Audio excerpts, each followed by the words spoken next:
European Society of Cardiology was founded in 1949, and in 1950 was the first annual Congress of the ESC, because at that time the congresses were organized by a national society every 4 years.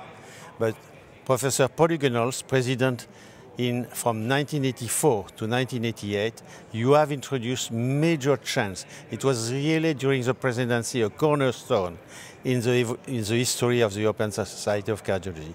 Can you tell us what you have really launched at that time?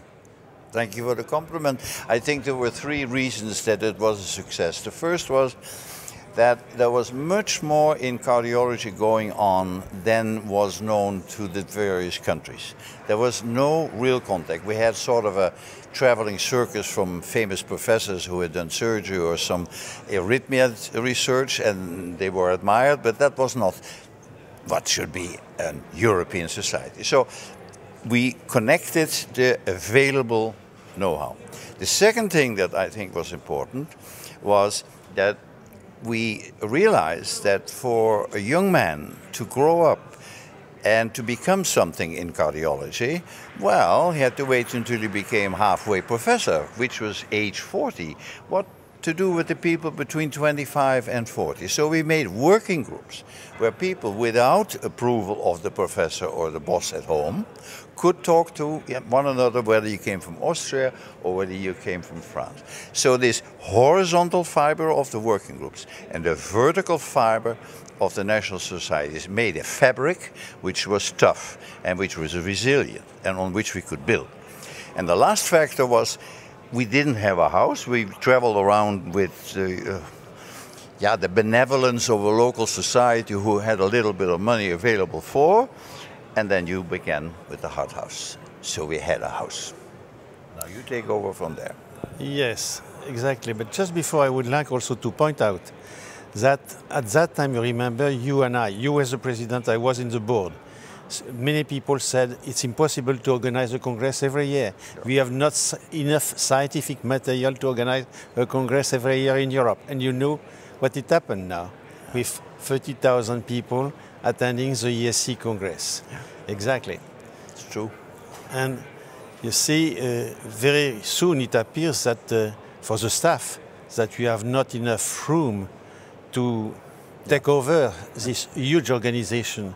We have to keep in mind that the society was located in Switzerland, in Lyon, a small town midway between Lausanne and Geneva, and we have an apartment of 300 square meters. Right. And you can imagine that at that time, because it was the beginning of the fax, no internet at all, that for example on the 14th of February, where we received the abstract, there were so many papers you see in the room, in the corridor, to be sorted out and to select the paper for the Congress. And then it appears that we need larger venue, and we decided to build the European Art House. It was a long story, but finally the building was, after different discussion concerning the location, after finding money, which was really a very tough story, after selecting architects, we have built the European Art House within 9 months, and we made, I'm very proud of that, to the inauguration on August 31st, 1993. There are a few anecdotes of that period of growth. One of them I remember vividly. Wilma, my secretary, then was sort of, put in the service of the society for a couple of hours a day. And we had to find a selection committee for the abstracts came. And we didn't know how to do it. So what we did is we went to a shoe shop and we obtained the empty boxes of shoes that were sold, and we put a stamp on the shoe box. This is intervention, or this is primary prevention. And then the abstracts were sorted by this system. Very efficient.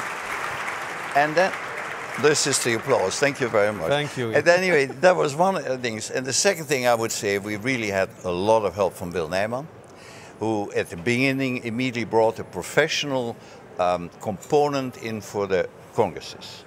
Each of our secretaries helped also, but Will was a key person. Absolutely. Who just served very faithfully all our funny ideas and came from Lyon to be the owner, more or less, of your Art House. And you see, to track along this line, I would like to remind to everybody that at the beginning of the story in Lyon, we have less than 12 people to take over the management of the society. This is really impressive. Now we have more than 150 full-time persons working in the European Art House. Yeah, those were the days. So all these people have been very committed. Yeah. That is the main point that I would like to stress, because they have lived the beginning of the European Art House. There was a lot of enthusiasm concerning this endeavor. Right. And I think we should thank each of our colleagues who in those days were willing to step outside of their national boundaries, outside of their, shall we say, somewhat restricted, and believe in a Europe. Because it was really, they believed in Europe. Yeah. And that is a very important message to end up with. Exactly. Thank you, Paul. ESC Congress 365 is your free access to ESC Congress content all year long.